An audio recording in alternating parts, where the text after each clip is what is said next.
सबसे पहला नंबर, जिस वोटर आईडी कार्ड से ये सरकार बनी है वो वोटर आईडी कार्ड क्या पाकिस्तान का है, बांग्लादेश का है, नेपाल का है, चाइना का है, या इंग्लैंड का है, जापान का है, या क्या कहें अमेरिका का है, या पाकिस्तान का है?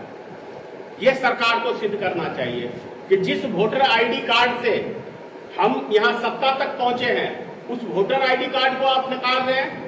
इसका मतलब कि आप ही इस देश के नागरिक नहीं है। धोखे से आपने इस देश के अंदर आपने सत्ता हथियाया है।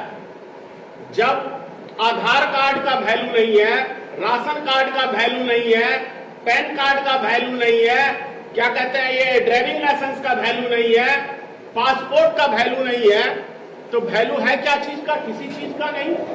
ये सरकार का कहना है। तो इससे ज्यादा शर्मनाक और कोई बात नहीं है। जब से मोदी सरकार बनी है, एक चीज आप लोग ध्यान से समझिए और देश की जनता को भी समझना चाहिए और इस सरकार को भी कह रहा हूं मैं, पूरी जिम्मेदारी के साथ भारतीय मित्र पार्टी ये बयान दे रही है आज कि जब आधार कार्ड किसने बनाया? भारत सरकार ने बनाया। पैन कार्ड किसने बनाया? भारत सरकार ने बनाया। राशन कार्ड किसने बनाया? भारत सरकार की देन है। पासपोर्ट किसका देन है? भारत सरकार जारी करती है। और भारत सरकार ही कह रही है कि ये भारत की नागरिकता सिद्ध करने का कोई प्रमाण ही नहीं बनता है। तो क्या चीज से प्रमाण बनता है भाई? अमेरिका की दलाली करके क्या प्रमाण बनता है? जिस तरीके से अमेरिका के दबाव में भारत सरकार आई हुई है, नरेंद्र मोदी की सरकार आई हुई है, क्या उससे हम सीखेंगे कि भारत की नागरिकता क्या चीज की है?